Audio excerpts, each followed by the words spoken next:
வணக்கம் மக்களே. Sunday mini vlog. Morning எந்திரிச்சது அரௌண்ட் 8 கிட்ட. வீடு கொஞ்சம் மெஸ்ஸியாக இருக்குது. பிகாஸ் நேற்று ஷாப்பிங் போயிட்டு வரத்துக்கே லேட் ஆகிடுச்சு. டயர்டாக இருந்ததுனால எதையுமே எடுத்து வைக்கல, அப்படியே வச்சுட்டு தூங்கியாச்சு. அண்ட் லாஸ்ட் சாட்டர்டே போட வேண்டிய பிளாஸ்டிக் குப்பையும் போட மிஸ் பண்ணிட்டோம். இனி அடுத்த சாட்டர்டே தான். மார்னிங் எந்திரிச்சதுமே ஜீரகம் அண்ட் வெந்தயம் நல்லா கொதிக்க வச்சு அந்த தண்ணியை குடிக்கலாங்கிறதுக்காக அதுதான் ப்ரிப்பேர் பண்ணிகிட்ருக்கேன். ஜப்பானில் இருக்கிற அடுப்பு ஆன் பண்ணுறதுக்கு கீழே இருக்கிற நாபை ஒன்ஸ் ப்ரெஸ் பண்ணோம் அப்படின்னா ஃப்ளேம் வரும். மேலே இருக்கிற நாப் யூஸ் பண்ணி நம்ம ஃப்ளேம் அட்ஜஸ்ட் பண்ணிக்கலாம். அகெயின் ஆஃப் பண்ணுறதுக்கு கீழே இருக்கிற நாபை ஒன்ஸ் ப்ரெஸ் பண்ணால் போதும். இப்போ தண்ணி நல்லா கொதிச்சிருச்சு. இதை ஃபில்டர் பண்ணி வச்சுட்டு இந்த தண்ணி ஆறுற கேப்பில் கொஞ்சம் வீடை கிளியர் பண்ணிடலான்னு பார்த்தேன். அண்ட் இங்கே இருக்குது இல்லையா பிளாஸ்டிக் கவர்ஸ், இது எல்லாமே வந்து குப்பையில் போட வேண்டியது. நம்ம ஃபுட் ஐட்டம்ஸ் வாங்குவோம்ல, அதில் வர பிளாஸ்டிக் கவர் தான். இதில் உள்ள ஃபுட் வேஸ்ட்டோட அப்படியே சேர்த்து குப்பையில் போடக்கூடாது. நல்லா அதை வாஷ் பண்ணிவிட்டு ட்ரை ஆனதுக்கப்புறம் தான் போடணும். அதுக்காக வாஷ் பண்ணி ட்ரை பண்ண வச்சுருக்கேன். மீன்வைல் வீடையுமே கொஞ்சம் கிளியர் பண்ணிட்டேன். அண்ட் அந்த ஜீரகம் வெந்தயம் தண்ணி வச்சுருந்தோம்லே அதுவுமே நல்லா ஆறிடுச்சு. ஸோ அதையுமே குடிச்சிட்டோம். அண்ட் பொமக்ரானட் சாப்பிட்லான்னு சொல்லி பிளான் பண்ணியிருந்தேன். இந்த நேற்று ஷாப்பிங் போனப்போ வாங்கிட்டு வந்திருந்தது. 360 கிராம்ஸ் கிட்ட இருந்துச்சு ஒரு பழம். இதோட ரேட் பார்த்தீங்கன்னா 1000 yen.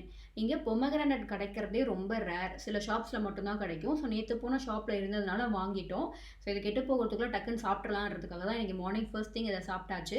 ஆனால் டேஸ்ட் சுத்தமாக நல்லா இல்லை, பயங்கர புளிப்பாக இருந்தது. அட்ஜஸ்ட் பண்ணி எப்படியோ சாப்பிட்டுட்டு பிரேக்ஃபாஸ்ட் செய்ய ஸ்டார்ட் பண்ணிட்டேன். கோகோனட் சட்னி அரைக்கிறதுக்கு இந்த மாதிரி கோகோனட் த்ரெட் யூஸ் பண்ணி தான் நான் அரைப்பேன்.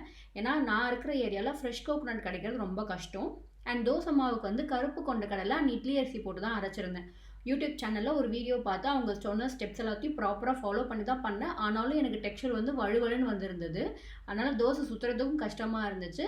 அண்ட் வேகிறதுக்குமே ரொம்ப டைம் எடுத்துச்சு. இதோட போராடி ஒரு 2 தோசை சுட்டு அதை ஒரு தேங்காய் சட்னி வச்சு சாப்பிட்டுட்டு அண்ட் வெளியே போக வேண்டிய வேலை இருந்துச்சு. ஐபேடோட மேஜிக் கீபோர்டில் அந்த கீஸ் எல்லாம் கொஞ்சம் டேமேஜ் ஆனிச்சு. என்னோட மிஸ்டேக்னால நடந்தது தான். ஸோ அதோட ஸ்பேர் கீ கிடைக்குதான்னு பார்க்கறதுக்காக தான் ஹக்கேபரா அப்படிங்கிற ஒரு பிளேஸ்க்கு போயிட்டுருக்கோம்.